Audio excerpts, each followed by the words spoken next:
No final do século VIII, a Europa era um continente despedaçado. As antigas estradas romanas, outrora artérias vitais de um império que dominava o mundo conhecido, estavam agora cobertas de mato e abandonadas ao esquecimento.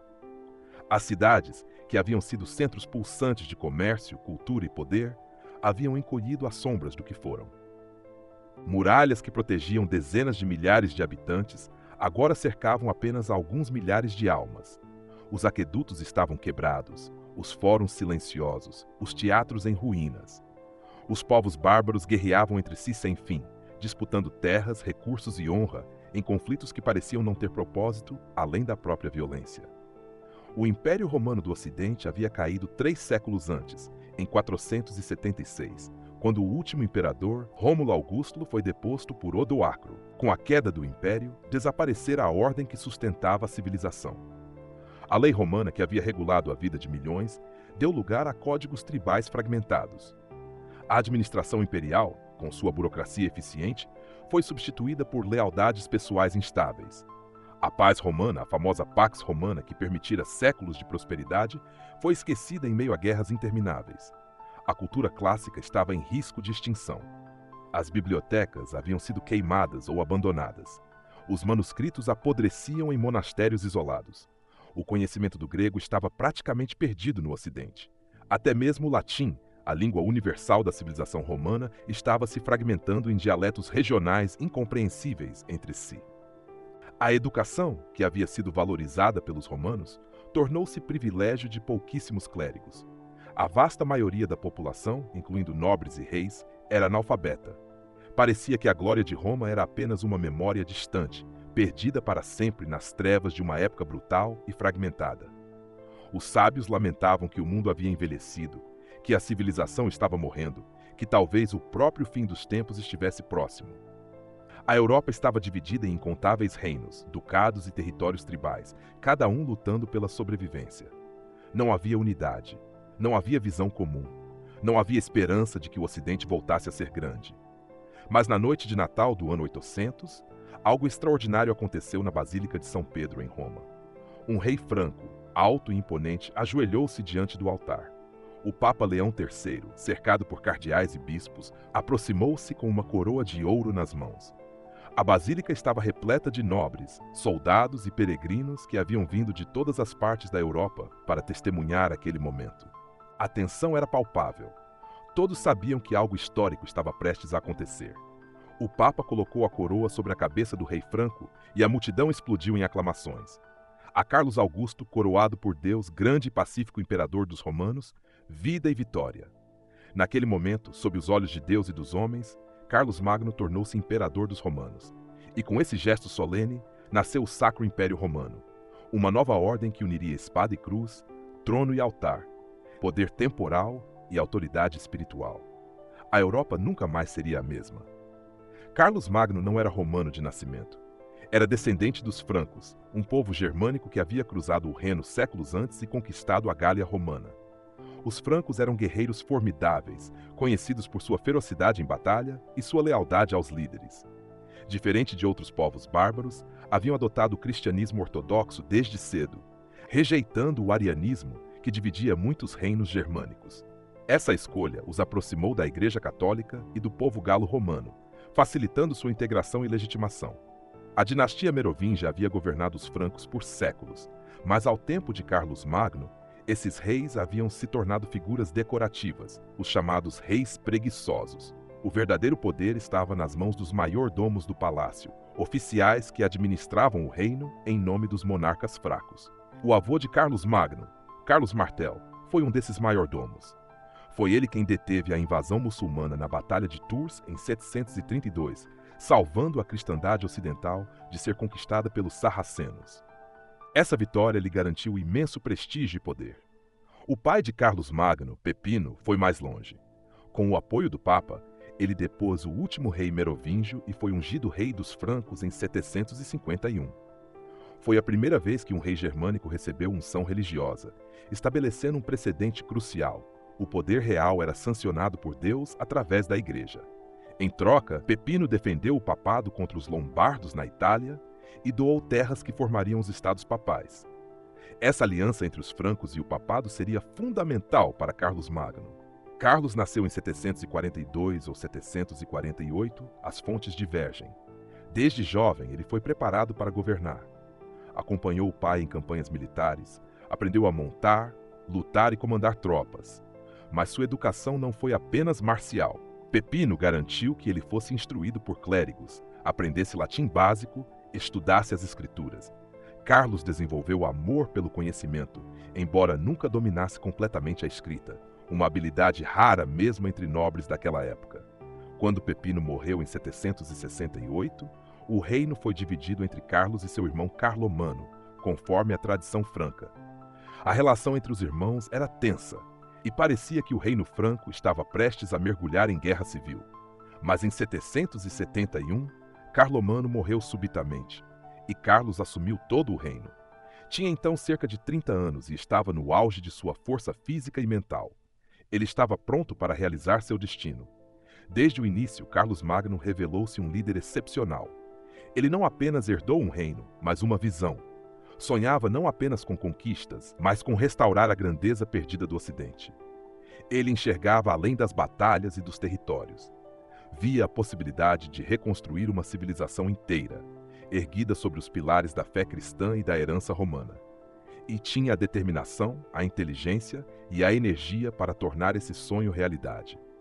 Ao longo de 4 décadas, Carlos Magno conduziu campanhas militares quase incessantes que expandiram seu reino desde os Pirineus até as fronteiras da Hungria, desde o Mar do Norte até o coração da Itália. Sua primeira grande campanha foi contra os lombardos, que ameaçavam o papado. Em 773, Carlos atravessou os Alpes com seu exército, sitiou Pavia e capturou o rei lombardo Desidério. Ao invés de simplesmente saquear e partir, Carlos anexou o reino lombardo e coroou-se rei dos lombardos. A Itália setentrional estava agora sob controle franco. Mas sua campanha mais longa e brutal foi contra os saxões, um povo germânico pagão que habitava o que hoje é o norte da Alemanha. Os saxões eram guerreiros ferozes e profundamente ligados às suas crenças ancestrais. Resistiram à conquista franca com determinação impressionante. A guerra contra os saxões durou mais de 30 anos, de 772 a 804, e foi marcada por extrema violência de ambos os lados. Carlos não estava disposto a aceitar apenas submissão política dos saxões. Ele exigia conversão ao cristianismo. Destruiu seus locais sagrados, especialmente o Irminsul, um pilar sagrado que representava a árvore cósmica da mitologia germânica. Quando os saxões se rebelaram repetidamente, Carlos respondeu com dureza. No episódio mais infame, em Verden, em 782, ele ordenou a execução de 4.500 saxões que haviam participado de uma revolta. Foi um massacre que horrorizou até mesmo alguns de seus contemporâneos. A resistência saxã foi liderada por Widukind, um líder carismático que se tornou símbolo da liberdade pagã contra a opressão cristã.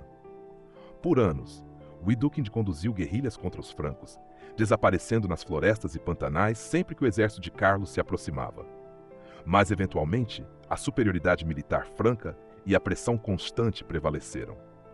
Widukind se rendeu em 785, foi batizado com Carlos servindo de padrinho e a Saxônia foi incorporada ao Império Franco. A conversão forçada dos saxões é uma mancha na história de Carlos Magno, mas também demonstrou sua determinação implacável em expandir a cristandade. Na Espanha, Carlos enfrentou os sarracenos, os muçulmanos que haviam conquistado a Península Ibérica no século anterior. Sua campanha mais famosa foi o desastre de Roncesvalles em 778. Ao retornar de uma expedição na Espanha, a retaguarda de seu exército foi atacada por bascos nas montanhas dos Pirineus. Seu sobrinho Roland, o líder da retaguarda, foi morto junto com muitos nobres francos. Esse evento, relativamente menor militarmente, foi transformado pela literatura épica medieval na famosa canção de Roland, onde Roland se tornou símbolo da cavalaria cristã lutando contra infiéis. Apesar do revés em Roncesvalles, Carlos eventualmente estabeleceu a Marca Hispânica, uma zona de proteção ao sul dos Pirineus, que incluía Barcelona e servia como barreira contra invasões muçulmanas. Ele também conduziu campanhas contra os ávaros, um povo nômade que ameaçava as fronteiras orientais. A guerra contra os ávaros rendeu imenso butim, incluindo tesouros acumulados por gerações de pilhagem. Esse ouro ajudou a financiar as ambições de Carlos. Ao final de seu reinado, Carlos Magno controlava um território maior do que qualquer governante europeu desde a queda de Roma. Seu império incluía a moderna França, Bélgica, Holanda, Luxemburgo, Suíça, grande parte da Alemanha, Áustria, norte da Itália e parte da Espanha. Mas sua verdadeira grandeza não estava apenas na espada. Estava na visão de um império onde a lei, a educação e a fé caminhassem juntas. A aliança com a Igreja foi essencial para o projeto imperial de Carlos Magno. O papado, no século VIII, estava em situação precária. Ameaçado por inimigos na Itália, especialmente os lombardos, e enfraquecido politicamente após a perda de apoio bizantino, o Papa precisava de um protetor militar poderoso. Ao mesmo tempo, o papado possuía algo que nenhum exército poderia conquistar: legitimidade espiritual. A capacidade de ungir reis, de abençoar guerras, de excomungar inimigos, de declarar quem era ou não digno de governar cristãos. O Papa Leão III, que coroou Carlos imperador, estava particularmente vulnerável. Acusado por adversários romanos de crimes morais, ele havia sido atacado fisicamente e quase cegado em 799. Fugiu para Carlos em busca de proteção. Carlos o restaurou ao trono papal e presidiu um concílio que o inocentou das acusações. Leão devia sua vida e posição a Carlos. A coroação imperial foi em parte um pagamento dessa dívida. Mas havia mais em jogo. O trono imperial de Constantinopla estava naquele momento ocupado por uma mulher, a imperatriz Irene. Muitos no Ocidente consideravam isso ilegítimo, argumentando que uma mulher não poderia ser verdadeiramente imperatriz. Isso criava, na visão do papado, uma vacância imperial. Se não havia imperador legítimo em Constantinopla, por que não criar um novo imperador no Ocidente? Um imperador que seria devedor ao Papa, que protegeria a Igreja, que governaria em nome de Cristo. Carlos Magno viu no Papa não apenas um líder espiritual, mas o guardião da legitimidade imperial. A tradição romana exigia que o imperador fosse aclamado pelo povo, pelo exército e pelo Senado. Mas Roma não tinha mais Senado funcionando, e o povo de Roma sozinho não tinha autoridade para criar imperadores. O Papa, como sucessor de Pedro e vigário de Cristo, poderia preencher esse vazio. Sua bênção transformava um rei bárbaro em imperador legítimo, continuador de Augusto e Constantino. Assim, trono e altar selaram um pacto que moldaria a Europa por séculos. O Papa reconhecia o imperador e lhe conferia legitimidade sagrada. O imperador protegia o Papa e a Igreja contra inimigos temporais. Essa relação simbiótica definia o que o Sacro Império Romano era. Não apenas um estado político, mas uma ordem teocrática, onde poder temporal e autoridade espiritual estavam entrelaçados. Quando o Papa coroou Carlos Magno imperador naquela noite de Natal do ano 800, ele não estava apenas reconhecendo o poder de um rei. Estava declarando que o Ocidente cristão havia renascido, que Roma não havia morrido, que a missão civilizadora do Império continuava, agora sob nova forma, guiada pela cruz de Cristo. A Europa não seria mais um mosaico caótico de tribos bárbaras, mas um império unificado sob um imperador cristão e um Papa santo. Claro, a realidade era mais complexa. Carlos tinha suas próprias ambições e nem sempre agia como servo obediente da Igreja. O Papa dependia do imperador para sua segurança física. O equilíbrio de poder oscilaria ao longo dos séculos entre papado e império, gerando conflitos terríveis. Mas naquele momento inaugural, havia esperança genuína de que uma nova era havia começado. O Sacro Império Romano não era uma simples restauração do passado. Era algo novo, original, sem precedentes. Uma síntese entre o mundo romano e o mundo germânico, entre a tradição clássica e a fé cristã, entre a lei escrita e a lealdade pessoal, entre a cidade civilizada e o espírito guerreiro das florestas. Carlos Magno incorporava essa síntese em sua própria pessoa. Ele não falava latim fluentemente e nunca dominou completamente a escrita, traços do mundo germânico de onde vinha. Mas ordenou que o latim fosse ensinado em todo o seu reino, reconhecendo que era a língua da civilização, da lei, da igreja e do conhecimento. Ele vestia roupas francas em seu cotidiano, mas em ocasiões formais usava túnicas romanas. Ele valorizava as virtudes guerreiras germânicas de coragem e lealdade, mas também admirava profundamente a sabedoria romana e a santidade cristã. Fundou escolas em monastérios e catedrais por todo o seu império. O monastério de Fulda, a catedral de Reims, o mosteiro de São Gáu, todos se tornaram centros de aprendizado onde jovens eram instruídos em latim, aritmética, música e teologia. Trouxe escribas e eruditos de toda a Europa para sua corte em Aachen, a capital que escolheu para seu império. De York, na Inglaterra, veio Alcuino, talvez o maior intelectual do Ocidente naquele tempo. Da Itália vieram gramáticos e poetas. Da Espanha vieram eruditos formados na tradição visigótica. De toda parte vieram homens famintos por conhecimento e ansiosos por participar do renascimento que Carlos estava promovendo. Alcuino de York tornou-se seu principal conselheiro intelectual e diretor da Escola Palatina em Aachen. Juntos, Carlos e Alcuino promoveram o que ficou conhecido como o Renascimento Carolíngio. Não foi um renascimento no sentido pleno, como seria o Renascimento italiano do século XV, mas foi crucial para a preservação da cultura clássica. Manuscritos antigos de Virgílio, Cícero, Horácio, Ovídio, que estavam desaparecendo, foram copiados em scriptoria monásticos. Estima-se que mais de 90% dos textos clássicos latinos que sobreviveram até hoje o fizeram porque foram copiados durante o Renascimento Carolíngio. A arte da escrita foi padronizada. Desenvolveu-se a minúscula carolíngia, um estilo de escrita clara e legível que substituiu os scripts merovíngios praticamente ilegíveis. Essa escrita tornou-se padrão em todo o Império e é, de fato, a ancestral das letras minúsculas que usamos hoje. A própria noção de pontuação e separação entre palavras foi desenvolvida nesse período, facilitando enormemente a leitura. A liturgia foi unificada. Antes de Carlos, cada região da Europa tinha suas próprias práticas litúrgicas, seus próprios calendários de santos, suas próprias versões dos textos bíblicos. Carlos, com aprovação papal, impôs o rito romano em todo o Império. Isso não apenas unificou a prática religiosa, mas também criou uma cultura comum. Um monge em Aachen e outro em Barcelona agora rezavam as mesmas orações, cantavam os mesmos hinos, celebravam as mesmas festas. Pela primeira vez em séculos, havia novamente um centro cultural no Ocidente. A corte de Aachen tornou-se modelo e inspiração. Nobres de todo o Império enviavam seus filhos para serem educados ali. Poetas compunham versos em latim clássico, teólogos debatiam questões doutrinárias, artistas criavam iluminuras magníficas em evangeliários.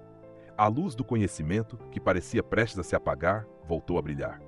Esse renascimento não era apenas intelectual, era também moral, espiritual e político. Carlos Magno acreditava profundamente que um império cristão deveria ser governado por leis justas e reis virtuosos. Não bastava conquistar territórios, era necessário governá-los com sabedoria e justiça. Não bastava batizar pagãos, era necessário instruí-los na fé verdadeira. Não bastava ter poder, era necessário usá-lo de acordo com a vontade de Deus. Para isso, Carlos emitiu centenas de capitulares, decretos imperiais que regulavam praticamente todos os aspectos da vida em seu império. Havia capitulares sobre a administração de terras, sobre cobrança de impostos, sobre manutenção de estradas e pontes. Havia capitulares sobre conduta do clero, sobre observância dos jejuns, sobre correção de textos litúrgicos. Havia capitulares sobre justiça, estabelecendo tribunais, definindo crimes e punições, protegendo viúvas e órfãos. Ele exigiu que os nobres fossem educados, pelo menos o suficiente para entender a lei e administrar suas terras adequadamente. Exigiu que os padres fossem dignos, capazes de explicar a fé aos fiéis, de celebrar os sacramentos corretamente, de viver vidas exemplares. Exigiu que os pobres fossem protegidos, que não fossem oprimidos por senhores cruéis, que tivessem acesso à justiça. Nem sempre essas exigências eram cumpridas, mas o fato de terem sido estabelecidas mudou as expectativas sobre o que um governante cristão deveria ser. Carlos criou a instituição dos Missi Dominici, os enviados do Senhor. Eram pares de inspetores, geralmente um bispo e um conde, que viajavam pelo império fiscalizando a aplicação das leis, ouvindo queixas, corrigindo abusos. Era uma tentativa, notavelmente avançada para a época, de criar supervisão centralizada sobre uma vasta extensão territorial. Embora não fosse totalmente eficaz, o sistema dos Missi representava a ideia de que o imperador era responsável pela justiça em todo o império. Sua visão era de um império onde a autoridade não vinha apenas da força, mas da responsabilidade diante de Deus, onde o rei era servo da justiça e a igreja era guardiã da verdade, onde governantes eram julgados não pela extensão de suas conquistas, mas pela virtude de seu governo, onde o poder temporal existia para proteger a igreja, promover a fé e garantir paz e prosperidade aos súditos. Esse ideal, embora nunca plenamente realizado, marcou profundamente a consciência europeia. Criou um padrão pelo qual reis seriam julgados por séculos. Inspirou gerações de governantes que viriam depois, desde Otto Remo da Germânia até Luís IX da França. A ideia de que governantes cristãos tinham obrigações morais, que deviam responder a Deus por como tratavam seus súditos, que justiça e piedade eram tão importantes quanto o valor militar, essa ideia começou a se solidificar sob Carlos Magno. Mas Carlos Magno também era um homem de profundas contradições, produto de seu tempo brutal e transicional. Guerreiro implacável, ele impôs o batismo aos saxões pela espada, executou milhares de prisioneiros, devastou terras inteiras para quebrar a resistência inimiga. Suas campanhas militares causaram sofrimento incalculável. A unificação da Europa foi conquistada com sangue e fogo. Defensor da fé e promotor da educação cristã, ele manteve várias esposas e concubinas ao longo da vida, algo que tecnicamente violava os ensinamentos da Igreja sobre matrimônio. Teve filhos legítimos e ilegítimos. Sua vida pessoal estava mais próxima dos costumes germânicos tradicionais, onde nobres podiam ter múltiplas parceiras, do que dos ideais cristãos de monogamia que ele próprio promovia. Protetor da Igreja e filho devoto da fé, ele interferiu constantemente em assuntos eclesiásticos como se fosse ele próprio um bispo ou papa. Convocou concílios, decidiu questões teológicas, nomeou bispos, regulou liturgia. Chegou a discordar do papa sobre a questão do filioque, uma disputa teológica sobre a natureza da Trindade. Sua visão de império incluía uma igreja subordinada ao imperador em muitos aspectos, algo que causaria imensos conflitos posteriormente. Ele nunca aprendeu a escrever fluentemente, apesar de valorizar enormemente a educação. Einhard, seu biógrafo, conta que Carlos mantinha tábuas e pergaminhos sob o travesseiro e praticava escrever quando acordava à noite, mas começou tarde demais na vida para dominar completamente essa habilidade. É uma ironia poética. O homem que salvou a civilização letrada da Europa era ele próprio parcialmente analfabeto. Sua grandeza não apaga suas falhas. E suas falhas não diminuem sua grandeza. Ele foi um homem do seu tempo, movido por ambições humanas e sonhos divinos simultaneamente, brutal e visionário, piedoso e pragmático, guerreiro e intelectual, santo e pecador. E no fim, o que importa não é se ele foi perfeito, mas se ele foi necessário. E ele foi absolutamente necessário. Sem Carlos Magno, a Europa poderia ter permanecido fragmentada por séculos adicionais. A cultura clássica poderia ter desaparecido completamente. A igreja poderia ter se desintegrado em igrejas regionais sem unidade. O islâmico poderia ter conquistado ainda mais território europeu. A ideia mesma de civilização ocidental poderia nunca ter cristalizado. Carlos foi o elo que conectou o mundo antigo ao medieval, que preservou o suficiente do passado para que pudesse haver futuro. Quando Carlos Magno morreu em Aachen, no ano 814, com aproximadamente 70 anos de idade, ele foi enterrado na capela que havia construído, sentado em um trono, vestido com mantos imperiais, segurando um evangeliário. Seu único filho legítimo sobrevivente, Luís, o Piedoso, herdou o império inteiro. Por um momento, parecia que a unidade imperial seria preservada. Mas Luís não tinha nem o talento militar, nem a força de personalidade do pai. Seu reino foi marcado por conflitos religiosos, rebeliões de filhos ambiciosos e enfraquecimento da autoridade central. Quando Luís morreu em 840, seus 3 filhos sobreviventes mergulharam em guerra civil. O Tratado de Verdun, em 843, dividiu o império em 3 reinos: a França Ocidental, que se tornaria a França Oriental, que se tornaria a Alemanha, e a França Média, uma faixa central incluindo a Lotaríngia e o norte da Itália. A França Média desapareceria como entidade política, sendo dividida entre seus vizinhos. A França Ocidental e a Oriental desenvolveriam identidades nacionais distintas. O Império Carolíngio, como entidade política unificada, durou apenas uma geração após Carlos Magno. Os netos dele, que deveriam ser herdeiros de uma civilização renascida, lutaram entre si com ferocidade que teria envergonhado até mesmo os bárbaros que Carlos havia subjugado. O século IX foi catastrófico para a Europa. Novas ondas de invasões atingiram o continente de todas as direções. Vikings do norte saquearam monastérios, devastaram cidades costeiras, remontaram rios para atacar cidades no interior. Em 845, chegaram a saquear Paris.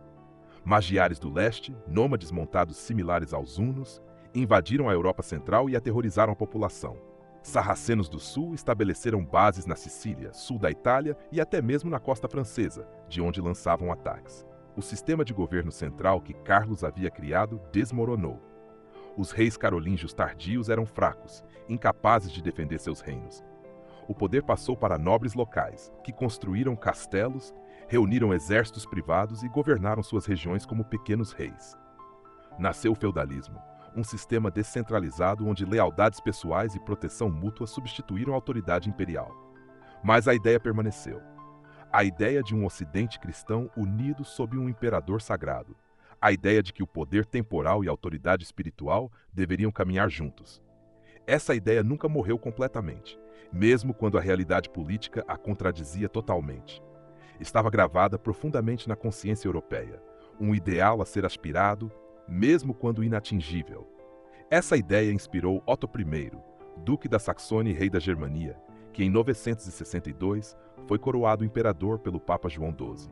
Otto reviveu conscientemente o título imperial de Carlos Magno e fundou o que os historiadores chamam de Sacro Império Romano Germânico.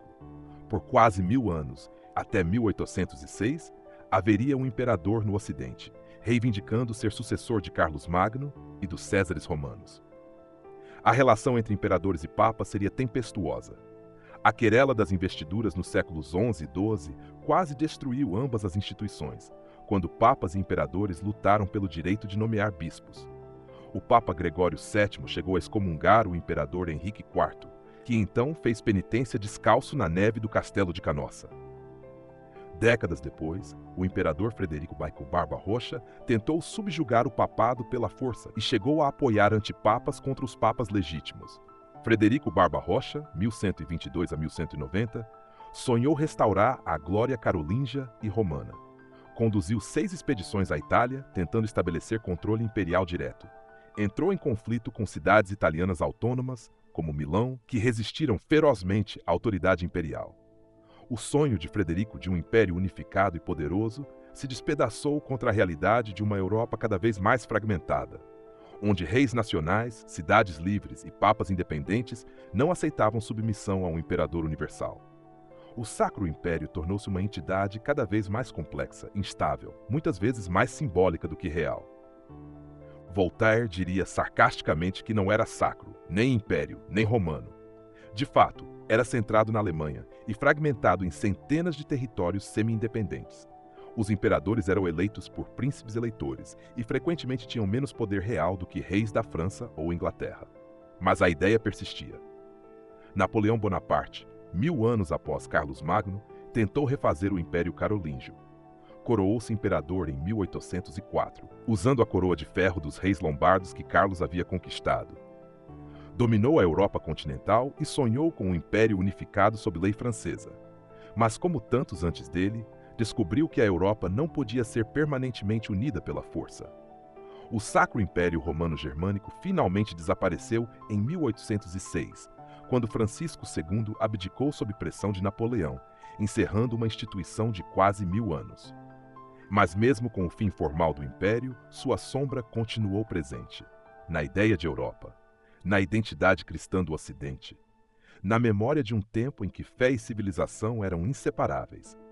O legado cultural de Carlos Magno talvez seja mais importante do que seu legado político. O renascimento carolíngio salvou a civilização ocidental da extinção intelectual completa. Quando Carlos assumiu o trono, a Europa estava à beira do analfabetismo total. Mesmo clérigos frequentemente mal sabiam ler latim. Manuscritos antigos estavam desaparecendo por falta de cuidado e cópias. O conhecimento acumulado por séculos de civilização estava a ponto de se perder irreversivelmente. Carlos entendeu que um império cristão precisava de uma elite educada. Bispos deveriam poder ler as escrituras e os padres da igreja. Juízes deveriam poder interpretar a lei. Administradores deveriam poder manter registros. Monges deveriam poder copiar textos sagrados sem erros. Para isso, era necessário um esforço sistemático de educação e padronização. A Escola Palatina em Aachen tornou-se o coração desse esforço. Ali, sob a direção de Alcuino de York, jovens nobres e clérigos recebiam educação nas 7 artes liberais, o trivium, gramática, retórica e lógica, e o quadrivium, aritmética, geometria, música e astronomia. Essa estrutura educacional, herdada da antiguidade romana, foi revivida e sistematizada. Tornou-se o padrão para a educação medieval e, eventualmente, para as universidades que surgiriam séculos depois. Os scriptoria monásticos tornaram-se fábricas de livros. Monges passavam horas diárias copiando manuscritos, preservando não apenas textos cristãos, mas também obras pagãs clássicas. É extraordinário que Carlos Magno, um cristão devoto, tenha ordenado a preservação de poetas pagãos como Ovídio e Virgílio. Ele reconhecia que a sabedoria não tinha uma única fonte, que a civilização romana tinha valor mesmo em seus aspectos não cristãos. A minúscula carolíngia revolucionou a escrita. Antes, os textos eram escritos em scriptio continua, sem espaços entre palavras, com abreviações inconsistentes e letras mal formadas. Ler era um desafio imenso. A minúscula carolíngia introduziu clareza, letras uniformes, espaços entre palavras, pontuação básica. Essa inovação pode parecer menor, mas transformou a transmissão do conhecimento. Ler tornou-se mais rápido e menos propenso a erros. O conhecimento tornou-se mais acessível. A unificação litúrgica teve impactos profundos. A liturgia romana, imposta em todo o império, criou uma cultura religiosa comum. Um peregrino poderia viajar de Aachen a Roma e reconhecer as mesmas orações, os mesmos cantos, as mesmas cerimônias. Isso criou um senso de comunidade cristã que transcendia fronteiras políticas. A cristandade ocidental tornou-se não apenas uma crença compartilhada, mas uma experiência cultural compartilhada. A arquitetura carolíngia criou novos modelos. A Capela Palatina em Aachen, inspirada em São Vital de Ravenna, mas com elementos germânicos e inovações próprias, tornou-se modelo para igrejas em todo o império. Suas proporções harmoniosas, sua decoração elaborada mas controlada, seu uso de luz e espaço influenciaram gerações de arquitetos. O estilo pré-romântico que se desenvolveu derivou em grande parte dos modelos carolíngios. Carlos também promoveu reformas na música litúrgica. O canto gregoriano, desenvolvido em Roma, foi padronizado e ensinado por todo o império. Cantores foram treinados, livros de canto foram copiados, igrejas adotaram o mesmo repertório. A música tornou-se veículo de unificação cultural. E o canto gregoriano, preservado e desenvolvido através dos séculos, permanece até hoje como uma das grandes realizações artísticas da civilização ocidental. Carlos Magno não era teólogo profissional, mas tinha opiniões fortes sobre questões religiosas e não hesitava em impô-las. Convocou sínodos e concílios, onde questões doutrinais eram debatidas. Frequentemente presidia essas reuniões pessoalmente e influenciava suas conclusões. Via-se como defensor da ortodoxia e guardião da fé, não apenas como braço secular da Igreja. Uma das grandes controvérsias de seu reinado foi sobre a adoração de ícones.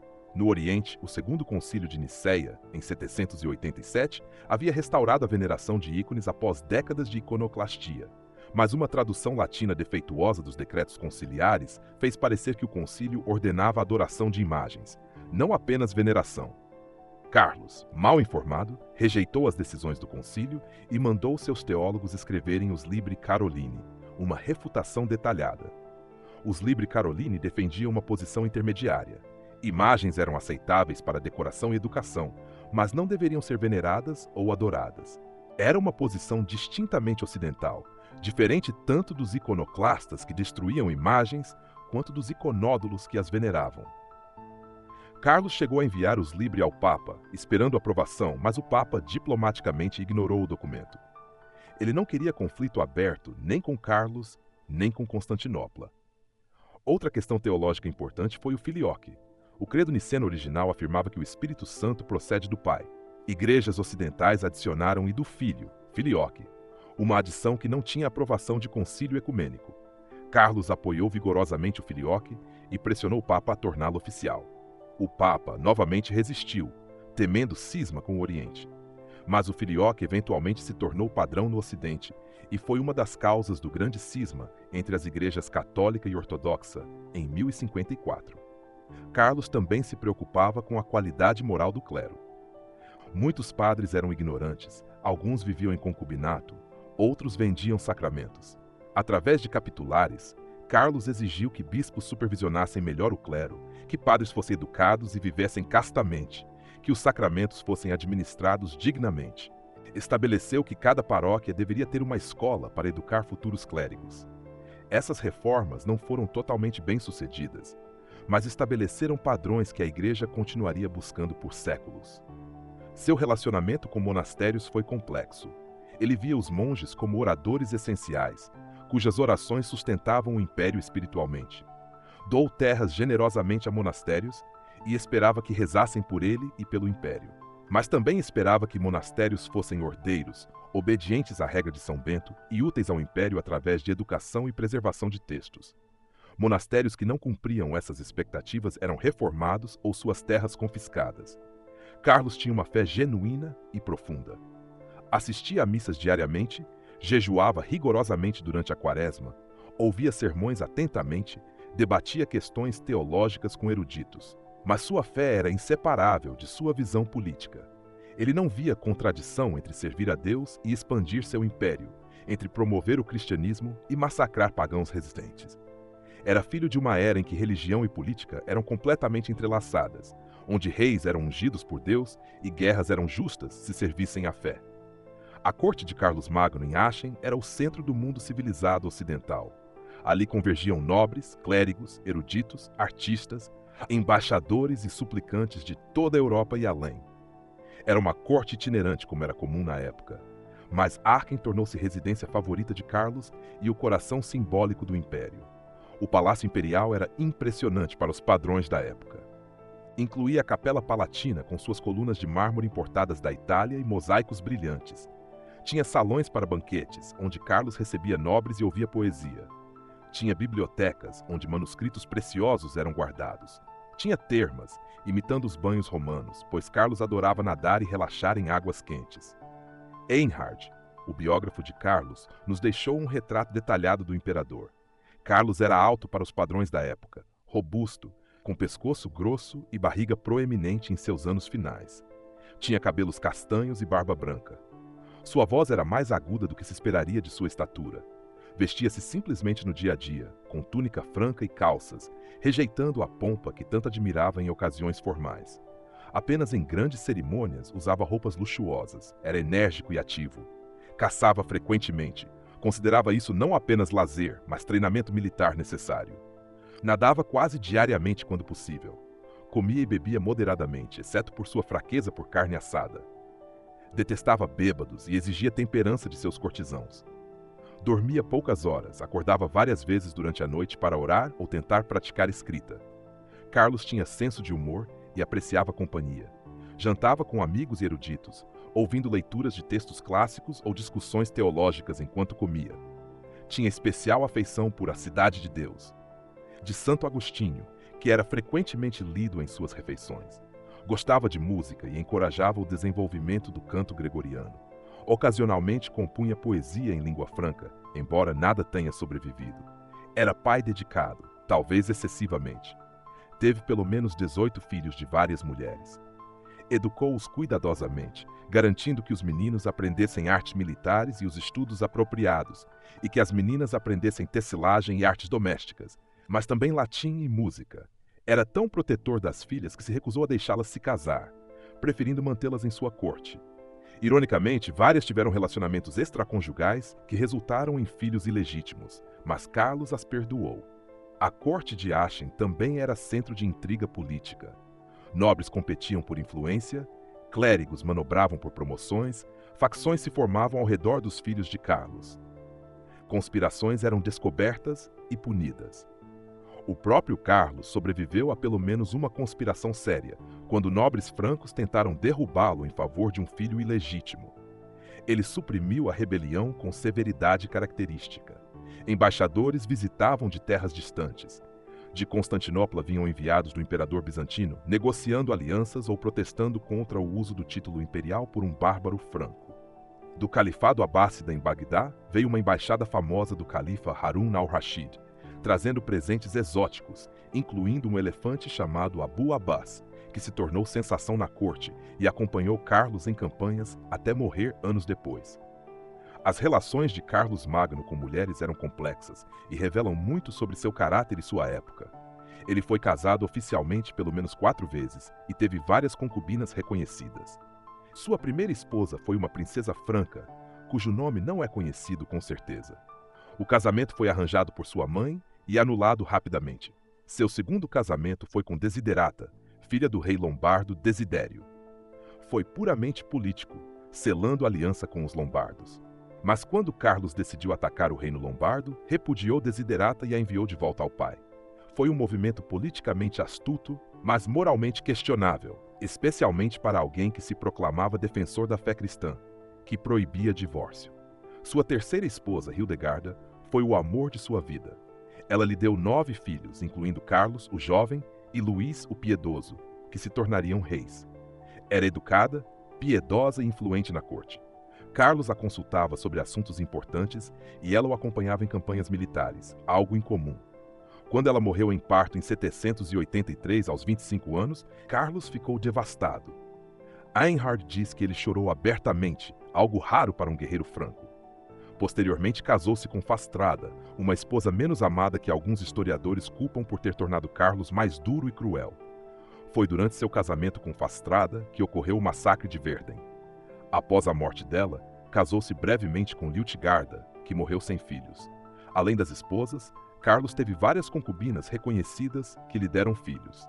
Essa prática, embora contrária aos ensinamentos cristãos oficiais, era amplamente tolerada na nobreza franca. Carlos amava todos os seus filhos, legítimos e ilegítimos, e garantia que fossem educados e cuidados, mas apenas filhos legítimos podiam herdar o império. Suas filhas ocupavam um lugar especial em seu coração. Rotruda foi prometida ao imperador bizantino Constantino VI, mas o noivado foi cancelado quando relações entre os impérios azedaram. Berta teve relacionamento com o poeta Angilbert e teve filhos com ele. Gisela tornou-se abadesa. Carlos mantinha todas perto de si e se recusava terminantemente a deixá-las se casar, dizendo que não poderia suportar ficar sem elas. Esse aspecto da vida de Carlos demonstra que, apesar de sua grandeza, ele era homem de seu tempo, com valores que hoje parecem contraditórios. Promovia a castidade clerical, mas vivia em relações polígamas. Exigia moralidade, mas repudiava esposas por conveniência política. Defendia a santidade do matrimônio, mas o violava repetidamente. Essas contradições não o desqualificam, apenas o humanizam. Grandes homens raramente são santos, e santos raramente são grandes construtores de impérios. Militarmente, Carlos Magno foi um dos maiores comandantes da história medieval. Durante 46 anos de reinado, conduziu pelo menos 50 campanhas militares pessoalmente. Sua resistência física era lendária. Podia cavalgar por dias, dormir poucas horas e lutar com energia de homem muito mais jovem, mesmo em seus 60 anos. Suas inovações militares foram significativas. Ele expandiu o uso de cavalaria pesada, precursora dos cavaleiros medievais. Guerreiros montados em cavalos grandes, usando armadura, com lanças longas, provaram-se devastadoramente eficazes contra a infantaria ou cavalaria leve. Esse desenvolvimento militar moldaria a guerra europeia por séculos. Carlos também entendeu a importância de logística. Campanhas militares da época frequentemente falhavam por falta de suprimentos. Carlos organizou sistemas de abastecimento, estabeleceu depósitos ao longo de rotas de campanha, garantiu que seu exército fosse alimentado e equipado adequadamente. Isso permitiu campanhas de longa duração que exauriam inimigos incapazes de manter forças mobilizadas por tanto tempo. Estrategicamente, ele combinava força bruta com diplomacia astuta. Usava alianças para isolar inimigos. Oferecia termos generosos a inimigos derrotados que se submetessem pacificamente, mas era implacavelmente cruel com aqueles que resistiam ou se rebelavam. Essa combinação de cenoura e porrete era extremamente eficaz. Suas fortificações mudaram a paisagem militar europeia. Estabeleceu marcas, zonas militarizadas nas fronteiras do Império, defendidas por fortificações e guarnições permanentes. A marca espanhola, a marca bretã, a marca da Panônia, todas serviram como amortecedores contra invasões. Essas marcas frequentemente se tornaram núcleos de futuros reinos ou principados. Carlos também entendeu guerra psicológica. Sua reputação de invencibilidade frequentemente levava inimigos a se render sem luta. Quando ele aparecia com exército, cidades abriam portões e líderes tribais ofereciam submissão. Mesmo quando sofria reveses táticos, sua determinação em retornar e eventualmente vencer quebrava a vontade de resistência. Carlos Magno viveu até a idade avançada para os padrões de sua época. Em seus últimos anos, sua saúde declinou. Sofria de febres, tinha dificuldade para caminhar longas distâncias, sua visão enfraquecia. mas mantinha a mente aguçada e continuava governando ativamente. Em janeiro de 814, contraiu pleurisia. Em 28 de janeiro, após 7 dias de doença, morreu em Aachen. Tinha cerca de 72 anos, uma idade extraordinária para o século IX. Foi enterrado no mesmo dia na Capela Palatina, como mencionado, sentado em trono, vestido com regalia imperial. Sua sucessão foi problemática. De seus filhos legítimos, apenas Luís, o piedoso, sobreviveu. Carlos, o jovem, e Pepino da Itália haviam morrido antes do pai. Luís herdou o império inteiro, mas não tinha o talento do pai para governo ou guerra. Era profundamente religioso, daí seu epíteto, mas politicamente fraco e influenciável. Os problemas começaram imediatamente. Luís purgou a corte de concubinas e filhos ilegítimos de Carlos, tentando impor moralidade estrita. Isso alienou muitos nobres leais a Carlos. Depois, a pedido de clérigos rigoristas, fez penitência pública por supostos pecados de seu pai e próprios, humilhando a dignidade imperial. Foi ato de humildade cristã, mas desastre político. Pior, Luís não conseguiu controlar seus próprios filhos. Lotário, Pepino, Luís o Germânico e Carlos o Calvo lutaram entre si e contra o pai em guerras civis que devastaram o império. O conflito mais humilhante ocorreu em 833, no Campo da Mentira, onde o exército de Luís desertou para seus filhos rebeldes. Luís foi aprisionado por seus próprios filhos e forçado a fazer penitência pública novamente. Embora Luís tenha recuperado algum poder, o império nunca se recuperou dessas guerras civis. Quando ele morreu em 840, os 3 filhos sobreviventes dividiram o império pelo Tratado de Verdun. Lotário recebeu o título imperial e a França Média, uma faixa da Holanda à Itália. Luís, o Germânico, recebeu terras ao leste do Reno. Carlos, o Calvo, recebeu terras a oeste, aproximadamente a França moderna. Essa divisão foi desastrosa. A França Média era geograficamente absurda, difícil de defender e governar. Lotário morreu em 855 e seu reino fragmentou-se entre seus 3 filhos. Eventualmente a França Média desapareceu, dividida entre os reinos ocidental e oriental. Mas a divisão entre leste Alemanha e oeste França persistiu e definiu a geografia política europeia por séculos. Após sua morte, Carlos Magno rapidamente se tornou figura lendária. Poemas épicos, canções, lendas transformaram o imperador histórico em herói mítico. A canção de Holland, composta no século XI, retratava Carlos como velho imperador de barbas brancas, guiado por visões divinas, lutando contra infiéis pela cristandade. A realidade histórica importava menos que o simbolismo. Na canção de Holland, Carlos tem 200 anos, mas ainda guerreia. Anjos o aconselham em sonhos. Sua espada Joiuse contém relíquia sagrada. Ele conquista toda a Espanha. Historicamente, conquistou apenas pequena parte. Quando Roland morre em Roncesvalles, Carlos vinga massacrando os sarracenos e executando o traidor Ganelon. A história diz mais sobre o século XI e as cruzadas do que sobre o século IX. Outras lendas proliferaram. Carlos foi retratado como peregrino a Jerusalém, embora nunca tenha ido lá. Como fundador de universidades, embora universidades não existissem em sua época. Como santo guerreiro que lutou em fiéis por toda a Europa, embora muitas de suas guerras fossem contra cristãos. Como sábio legislador que codificou todas as leis, embora suas capitulares fossem fragmentárias e frequentemente ignoradas. A Igreja complicou isso canonizando-o. Em 1165, um antipapa chamado Pascoal III, apoiado pelo imperador Frederico Barba-Rocha, canonizou Carlos Magno. Era ato politicamente motivado para dar legitimidade ao Império Germânico. A canonização nunca foi reconhecida oficialmente pela Igreja Universal, mas não foi explicitamente rejeitada. Carlos permanece em limbo, venerado como santo beato em algumas igrejas, especialmente em Aachen, mas não oficialmente santo. A verdade é mais complexa e interessante que o mito. O Carlos histórico era simultaneamente visionário e brutal, piedoso e pragmático, educado e parcialmente analfabeto. Massacrou milhares, mas salvou a civilização. Promovia a educação, mas mal sabia escrever. Defendia matrimônio cristão, mas mantinha múltiplas parceiras. Essas contradições não diminuem sua importância, apenas o tornam humano. Seu verdadeiro legado não está nas lendas, mas nas realidades duradouras que criou. A minúscula carolíngia que usamos. Os textos clássicos preservados por seus scriptoria. A ideia de Europa cristã unificada. O modelo de rei ungido por Deus, responsável por justiça e fé. A aliança entre igreja e Estado que dominou a Europa medieval. o renascimento cultural que salvou a civilização ocidental. Hoje, Carlos Magno é chamado de pai da Europa. E com razão. Ele lançou as fundações políticas, culturais e espirituais do continente que conhecemos. Suas fronteiras tornaram-se aproximadamente as fronteiras da cristandade ocidental. Sua corte tornou-se modelo de governo cristão.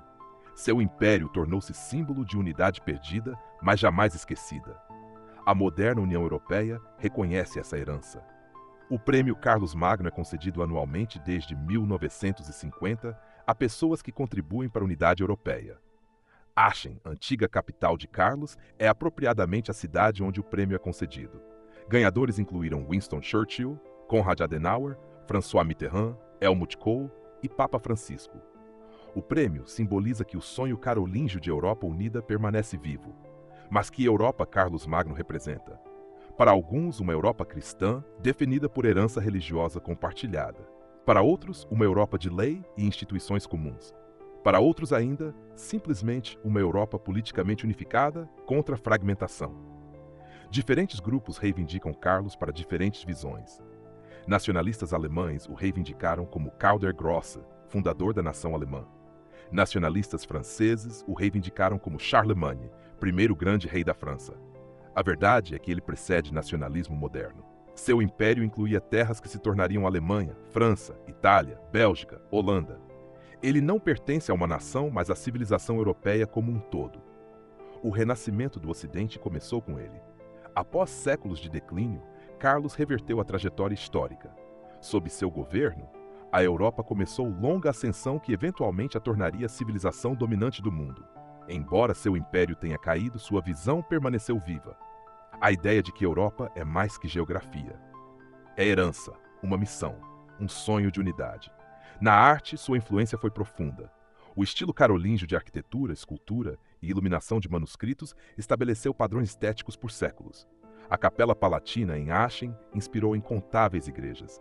Os evangeliários produzidos em sua corte, com suas iluminuras elaboradas e caligrafia perfeita, são obras-primas artísticas reconhecidas mundialmente.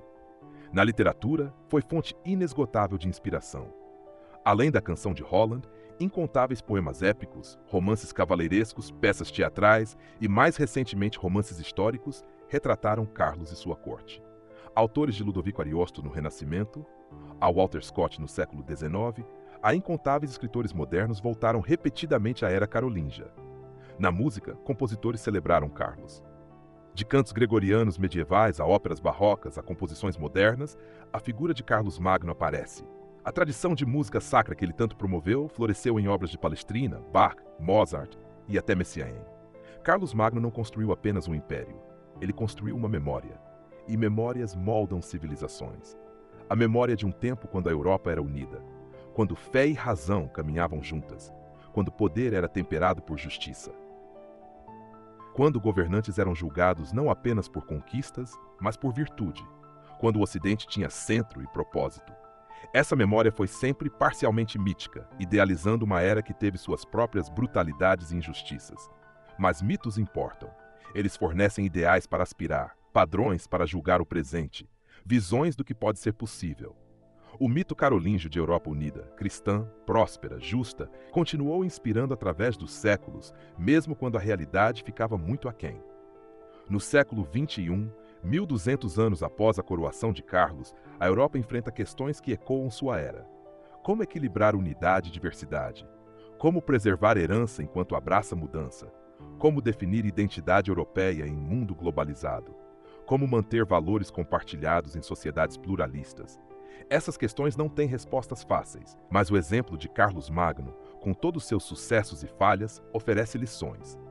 Ele mostrou que civilizações podem renascer após períodos de trevas, que liderança visionária pode transformar sociedades, que educação e cultura são tão importantes quanto o poder militar, que instituições bem construídas sobrevivem seus fundadores, que mesmo impérios fragmentados podem deixar legados duradouros, que grandes homens são profundamente falhos, mas suas obras podem transcender suas falhas.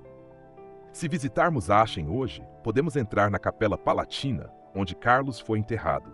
Seus ossos foram eventualmente colocados em relicário de ouro e ainda são venerados. O trono de mármore, onde ele supostamente sentava, ainda está lá, no nível superior da capela. 32 imperadores germânicos foram coroados naquele trono através dos séculos, cada um reivindicando herança carolíngia. A capela em si, com suas colunas romanas saqueadas, seus mosaicos bizantinos, sua arquitetura franca, encapsula a síntese de civilizações que Carlos representou. Do lado de fora, achem a cidade moderna, com lojas, carros, prédios contemporâneos. Mas no coração histórico, a presença de Carlos ainda é sentida. Turistas, peregrinos, estudantes, políticos visitam buscando conexão com figura que moldou a Europa. Alguns buscam inspiração religiosa, outros lições históricas, outros ainda simplesmente curiosidade sobre homem que viveu há tantos séculos, mas cujo impacto permanece inegável. Carlos Magno viveu em era brutal e incerta. A civilização estava em ruínas, barbárie ameaçava de todas as direções, caos parecia permanente. Mas ele ousou sonhar grande. Ousou imaginar que ordem poderia ser restaurada, que civilização poderia renascer, que o Ocidente poderia novamente ser grande. E através de décadas de esforço incansável, conquistas dolorosas, reformas persistentes, educação promovida, alianças forjadas, ele tornou seu sonho parcialmente real. O império que construiu não sobreviveu intacto. Mas as ideias que plantou, as instituições que estabeleceu, a cultura que preservou, a visão que articulou, essas sim sobreviveram. Transformaram-se, adaptaram-se, evoluíram através dos séculos, mas permaneceram reconhecíveis. O sonho carolíngio de Europa unida ainda ressoa. As reformas carolíngias da educação prefiguraram universidades medievais. A síntese carolíngia de tradições romana, germânica e cristã definiu civilização europeia. Por tudo isso, Carlos Magno merece seu título, Pai da Europa. Não porque foi perfeito, mas porque foi necessário. Não porque resolveu todos os problemas, mas porque mostrou que eram solúveis. Não porque criou uma utopia, mas porque impediu a descida completa ao caos. Não porque suas conquistas foram permanentes, mas porque suas ideias foram imortais. Olhando para Carlos Magno através da distância de 12 séculos, vemos figura complexa e contraditória. Vemos conquistador implacável que executou milhares, mas também educador paciente que promoveu aprendizado.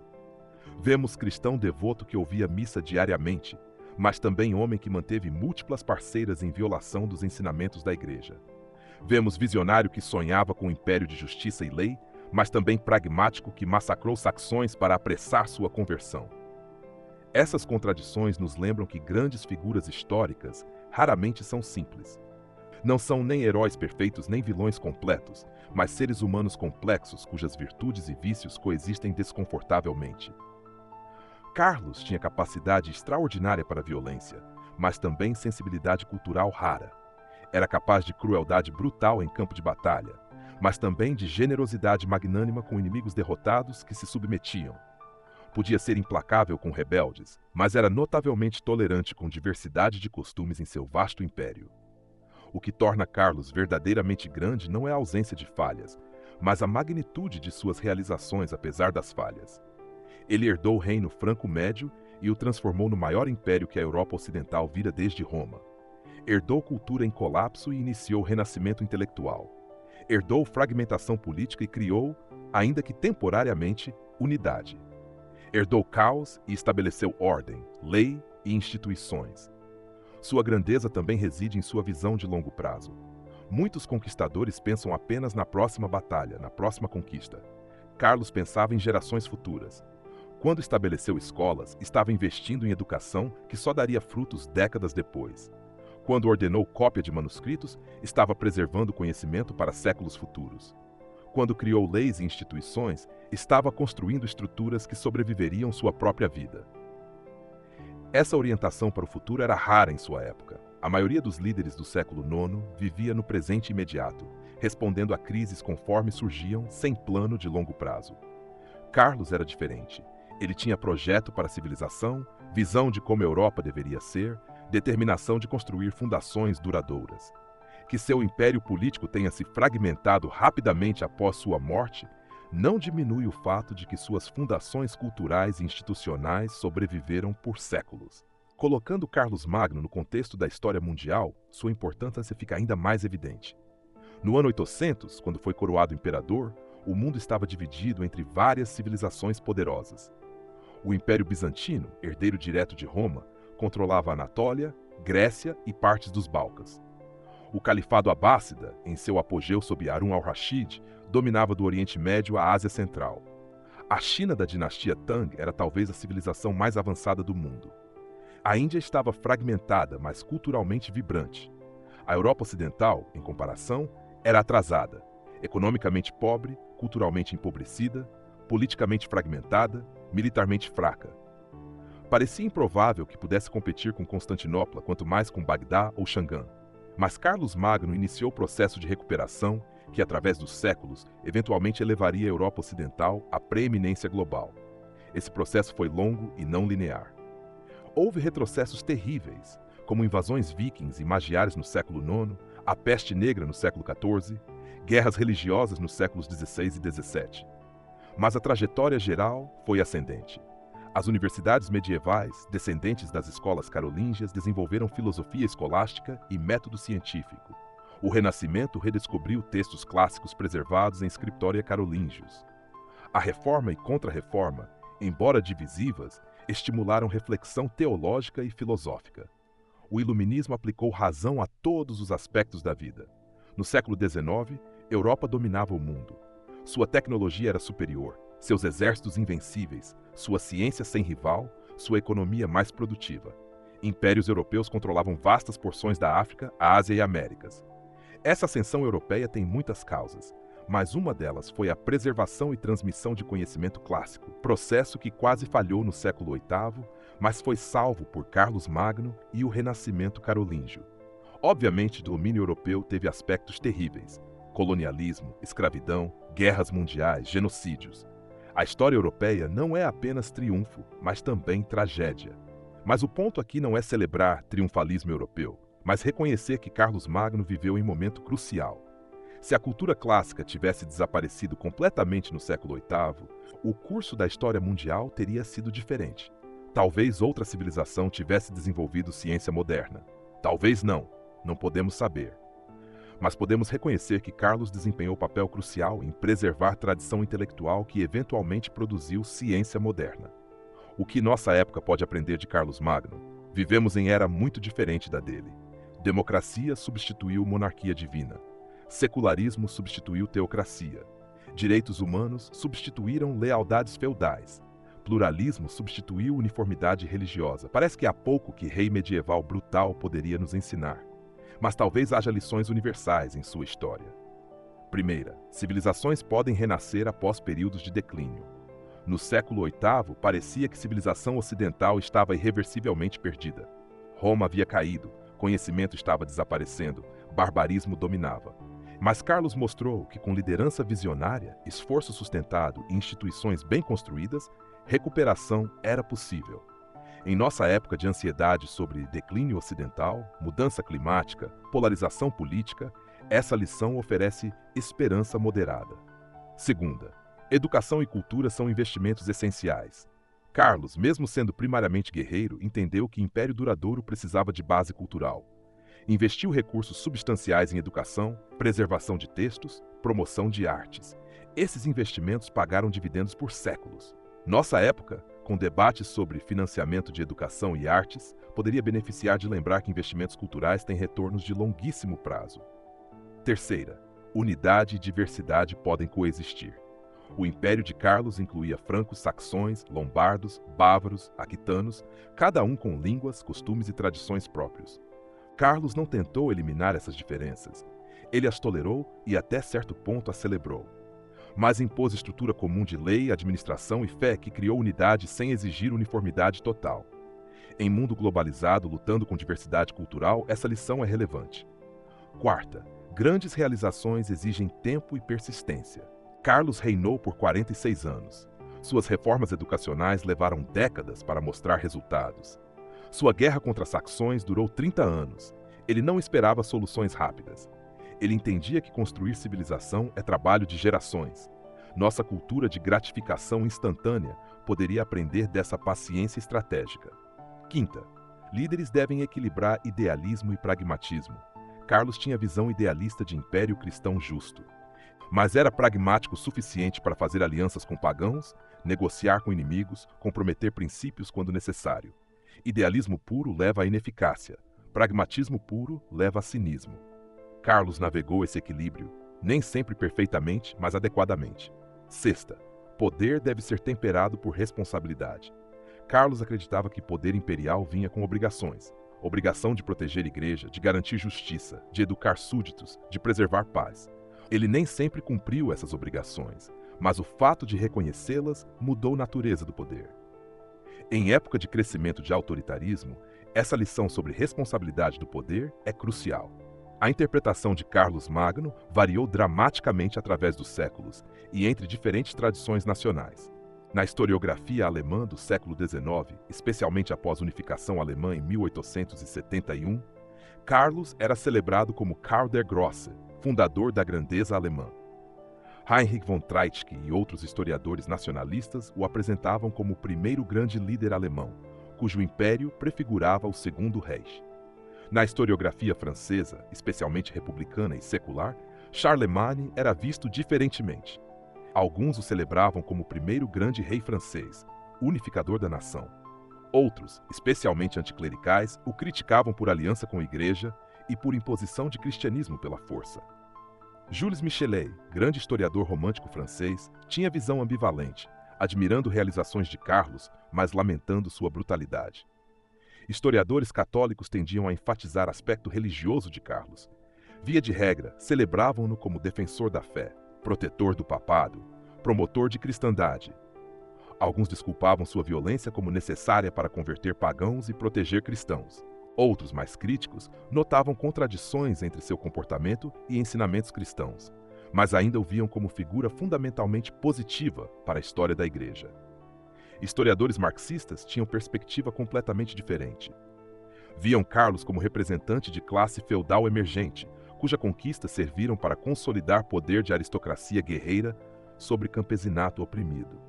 Seu renascimento cultural era, nessa visão, limitado à elite minúscula, enquanto massas permaneciam miseráveis.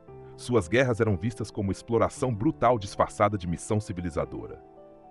Historiografia moderna, mais nuançada, tenta evitar tanto hagiografia quanto condenação simplista. Reconhece que Carlos foi produto de seu tempo, com valores muito diferentes dos nossos.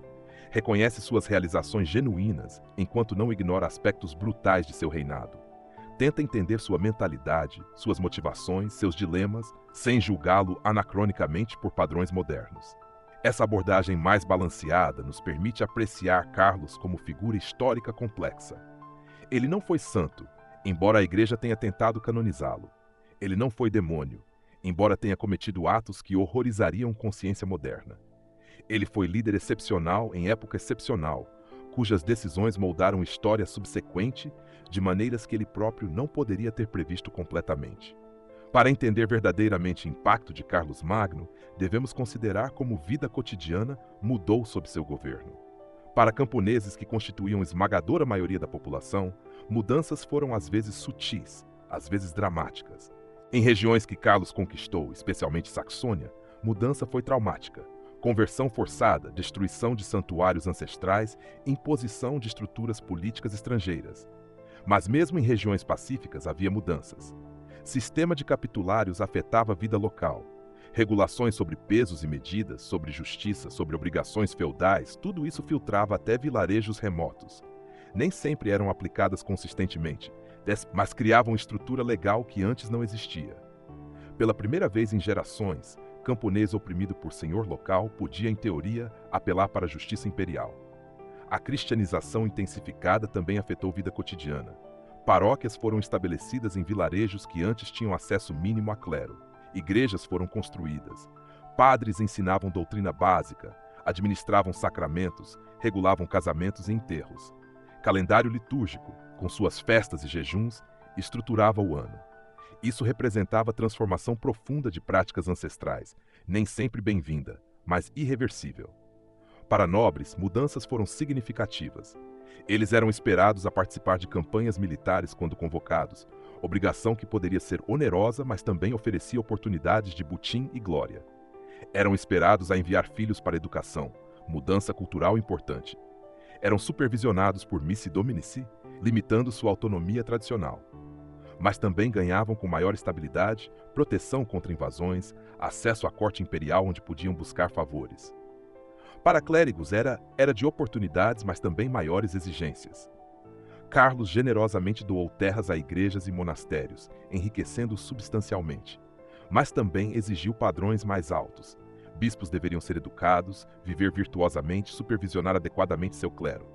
Monastérios deveriam seguir regra de São Bento rigorosamente, manter scriptoria, educar jovens. Clérigos incompetentes ou corruptos enfrentavam perda de posição. Para comerciantes e artesãos, unificação trouxe benefícios. Embora comércio de longa distância permanecesse limitado comparado à era romana, havia mais segurança nas estradas, padronização de moedas e medidas, redução de conflitos que interrompiam o comércio. Feiras começaram a reviver. Cidades, embora ainda pequenas, começaram a crescer novamente após séculos de declínio. É importante não eurocentrizar demais a história de Carlos Magno. Enquanto ele unificava a Europa Ocidental, desenvolvimentos igualmente significativos ocorriam em outras partes do mundo. No Califado Abássida, Harun al-Rashid governava império que se estendia do Marrocos à Ásia Central. Bagdá, sua capital, era talvez a cidade mais esplêndida do mundo, com população de 500 mil ou mais, bibliotecas imensas, palácios magníficos, comércio global. A Casa da Sabedoria em Bagdá, biblioteca e centro de tradução, preservava e expandia conhecimento grego, persa e indiano. Estudiosos muçulmanos estavam desenvolvendo álgebra, aperfeiçoando astronomia, avançando medicina. Em termos de sofisticação cultural e científica, o mundo islâmico estava bem à frente da Europa cristã. Os presentes que Harun enviou a Carlos, incluindo o elefante, demonstravam essa disparidade de riqueza e poder. Na China, dinastia Tang estava em declínio, mas ainda era extremamente avançada. Chang'an, a capital, era maior que Bagdá, com população de 1 milhão. China tinha imprensa, pólvora, ainda não usada militarmente, porcelana fina, seda, burocracia sofisticada baseada em exames imperiais. Culturalmente, era de ouro de poesia, pintura e filosofia budista. Na Índia, Império Pratihara dominava o norte, enquanto dinastia Pallava controlava o sul. Matemáticos indianos haviam inventado o zero e sistema numérico decimal, que eventualmente seria transmitido à Europa através do mundo islâmico. Filosofia hindu e budista florescia. Templos magníficos estavam sendo construídos. Em Constantinopla, Império Bizantino sob Imperatriz Irene, mais tarde substituída por Nicéforo I, mantinha a herança romana mais diretamente que qualquer reino ocidental. Tinha burocracia funcional, exército profissional, economia monetária, cultura literária ativa. Constantinopla, com suas muralhas imponentes, igrejas magníficas e população de centenas de milhares, era incomparavelmente maior e mais rica que Aachen. Nesse contexto global, o Império de Carlos Magno não era particularmente impressionante em termos de riqueza, população ou sofisticação cultural, mas era significativo por representar recuperação do que parecia declínio terminal. Enquanto outras civilizações estavam em apogeu ou platô, Europa Ocidental estava começando a ascensão de base muito baixa. Carlos iniciou essa ascensão, que levaria séculos, mas eventualmente transformaria o equilíbrio global de poder. Na perspectiva da longue durée, conceito histórico de Fernand Braudel, enfatizando continuidade de longo prazo sobre eventos individuais, o Sacro Império Romano fundado por Carlos Magno teve importância extraordinária. Durou, em forma ou outra, de 800 a 1806, exatos 1006 anos. Poucas instituições políticas na história humana duraram tanto tempo. Claro, o Império mudou drasticamente através dos séculos. O Império Carolíngio do século IX, centralizado sob Carlos Magno, era muito diferente do Sacro Império Romano-Germânico, fragmentado dos séculos posteriores. Mas o conceito persistiu. Um império cristão universal no Ocidente, sob um imperador coroado pelo Papa, herdeiro de Roma e Carlos Magno. Essa continuidade institucional teve consequências profundas. Criou estrutura política dentro da qual reis e príncipes alemães operavam. Gerou conflitos entre papado e império que moldaram política europeia medieval. Estabeleceu precedentes legais e constitucionais que influenciaram o desenvolvimento posterior. Manteve viva a ideia de unidade política cristã, mesmo quando realidade era fragmentação. O império também serviu como reservatório de símbolos e legitimidade. Reis europeus buscavam associação com o legado imperial para validar seu próprio poder. Napoleão, coroando-se com coroa de Carlos Magno, não foi acidente, mas reconhecimento do poder simbólico continuado dessa herança. Mesmo Hitler, tristemente, tentou apropriar-se do legado carolíngio, apresentando o Terceiro Reich como sucessor do Sacro Império. Concluindo esta exploração de Carlos Magno e seu império, retornamos à questão fundamental: por que essa figura de mais de 1000 anos atrás ainda importa? Em mundo de tecnologia digital, globalização, mudanças climáticas, inteligência artificial, o que pode guerreiro medieval nos ensinar? Talvez o mais importante seja que Carlos demonstrou capacidade humana para enfrentar crises civilizacionais. Ele viveu em momento quando civilização estava genuinamente em risco. E através de combinação de visão, vontade, trabalho árduo e alguma sorte, reverteu o declínio. Não completamente, não perfeitamente, mas suficientemente para dar à civilização ocidental chance de sobreviver e eventualmente prosperar. Nosso mundo enfrenta crises diferentes, mas igualmente sérias. Mudança climática ameaça a estabilidade global. Polarização política fragmenta sociedades. Desigualdade econômica gera instabilidade. Tecnologias disruptivas transformam trabalho e sociedade mais rápido que podemos adaptar. Às vezes parece que estamos também em momento de potencial declínio civilizacional. A história de Carlos sugere que tais momentos podem ser navegados, que liderança importa, que instituições podem ser construídas ou reformadas, que cultura pode ser preservada e renovada, que visão de longo prazo pode guiar através de desafios de curto prazo, que mesmo em tempos de grande escuridão, luz pode ser mantida acesa. Mas a história de Carlos também nos adverte. Ele construiu um império que se fragmentou rapidamente. Ele promoveu valores que foram frequentemente traídos. Ele estabeleceu padrões que foram raramente alcançados. Realizar mudança duradoura é extraordinariamente difícil. Requer não apenas líder excepcional, mas contexto favorável, instituições resilientes, continuidade através de gerações. E Carlos nos lembra que grandes líderes são sempre falhos. Seu legado inclui tanto o renascimento carolíngio quanto o massacre de Verdun. Tanto preservação de textos clássicos quanto conversão forçada de saxões.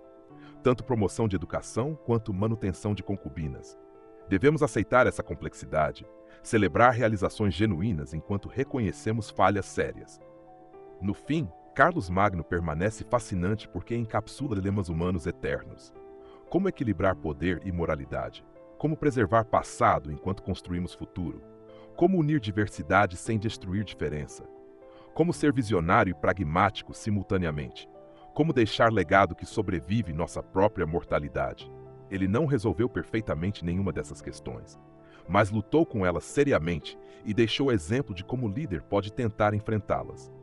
12 séculos depois, ainda podemos aprender com seus sucessos e seus fracassos.